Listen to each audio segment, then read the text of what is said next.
welcome back to somebody on Respect and to NXT Out of 10. And of course, it's a big show today because it's the last, it's the first NXT since No Mercy. So yeah, we got all the fallout from that show. Becky Lynch retaining her belt, Ilya Dragunov becoming the NXT champion. So yeah, all the fallout from that in particular. But Becky was out first and she focused on the future, particularly wanted to fight for the championship at night one of Halloween Havoc. Lyra Valkyrie came out to state her intentions, followed by returning Indy Hartwell and Roxanne Perez. The man booked a triple threat on both sides of the challenger. This was an over-long promo segment. It served its purpose well enough to highlight the challengers. Lining up Lynch, Hartwell, Valkyrie and Perez, smart for the future women's division. They each present unique challenges to what they can do. Lynch appearing in NXT every week kind of shows her commitment. She's done well in elevating this championship, and long may it last. And yeah, like I always say, whoever beats Lynch is going to get a big boost. Great to see Indy Hartwell back as well. And to be honest, I wouldn't be against either of any of those matches really. So yeah, looking forward to it. And then we got Butch and Tyler Bate versus Gallus. Seems like Butch is sticking around for Brit together, and they looked unstoppable working together as Mark Huffy and Wolfgang could not match up.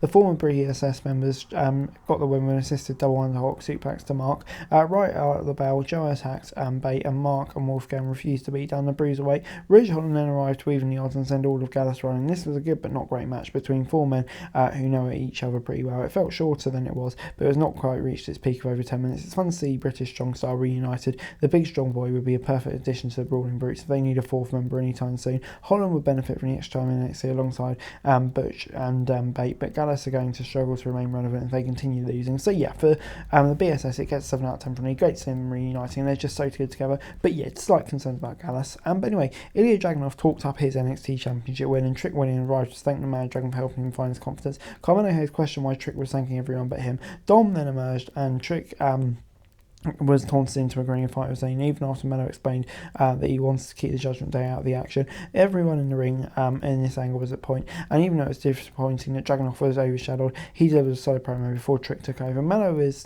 teasing them heel insects.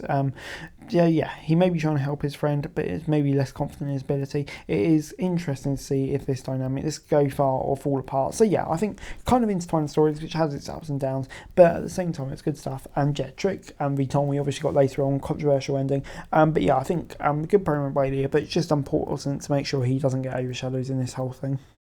It was then time for this number one contender match between Hartwell, Valkyrie and Perez. After a competitive battle, Roxanne Perez caught Indy with the pot rocks, but Kiana James pulled the prodigy out of the ring. Becky Lynch cleaned out James while Lyra hit Indy wrestling with a diving splash to get the win. Since I called up, Indy's been given no opportunities. It was nice to see her work a lengthy match again, especially with two top talents. It was a shame she was brought in just to take the fall though. With Light v Valkyrie probably the biggest money match of the three options, it's a story that could be told at any time. Perez and James continue their feud. They'll likely go to Deadline and December when both can compete in the Iron Survivor Challenge. So yeah, for me it worked really well. Valkyrie, I think she's really impressed in recent weeks, and getting this opportunity could be massive for her. And yeah, I think it's a fun match as well. Really enjoyable. Didn't really know who was going to win either. So yeah, I guess 7 out of 10 for me. This was good stuff. Before it's time for Blair Davenport versus Gigi Doan. It's a physical battle that started fast. Blair Davenport wanted to hurt Gigi more than winning. She introduced a steel chair into the match. When the referee took it away, Doan installed a pinfall and Davenport with a roll-up. This was fine. Davenport and Doan don't have much chemistry, but worked hard to sell their heat. However, a roll-up does not help that focus, as nothing was set in the match with no stakes. Hopefully the two can do more in a rematch with clear stipulation. Let them brawl rather than dis-wrestle. Doan's win could push her forward, but it kind of underlines the attempt to build Davenport like we've done recently. It kind of, yeah, just none of them look like serious title contenders at the same time. So yeah, on one hand it's great Doan getting a momentum boost and win, but at the same time, yeah, I kind of do feel like Davenport could have gone over here, but yeah, I'll give it a 6 out of 10. It was then time for the breakout tournament, Kalani Jordan versus Izzy Dame. Izzy dominated Kalani with a strength focused offense. However, once Jordan saw an opening, she rolled through her competition and won with split leg moonsault. Dame got all the offense in this match, even though it's obvious that Jordan would advance. The relatively unknown competitor had a fairly basic offense, but she showed enough to get more TV time. Jordan's clearly outright favourite in this tournament. She's already competed at the PLE and had plenty of TV. Even without Dana Brooke, she's over with the fans, and hopefully NXT can surprise in a few surprises. But yeah, I think we all know where it's going. So yeah, the match wasn't bad, just maybe a bit basic, and I think, yeah, maybe unpredictability. I'm going to give it a 5 out of 10.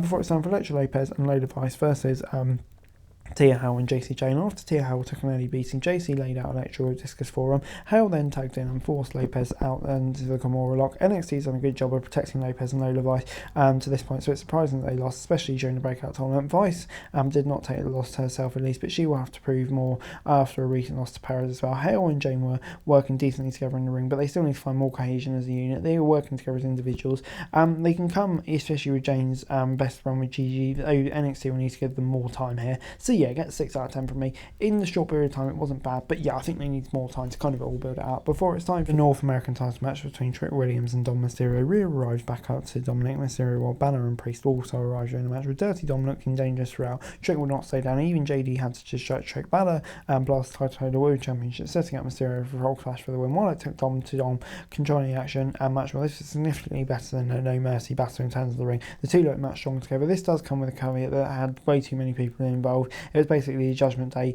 all of them against Trick. It felt wrong to take away from Trick this fast. Judgment Day has not going on, and Mysterio could have gone after the US title, backed out the Prince and the punishment and the tag action for a while. Whatever the plan going forward is, it must be to keep Trick hot, because yeah, he really deserves it. So yeah, it gets a 5 out of 10 for me. The match wasn't bad, but I just feel like it was the wrong decision. Could have gone many different ways with Judgment Day, and yeah, poor old Trick, man. And overall this week, NXT gets 6 out of 10 for me. I thought, decent episode of NXT this week, kind of undermined by that ending. But there's lots of good stuff on the show, like building up Lyra Valk and etc. and all of that.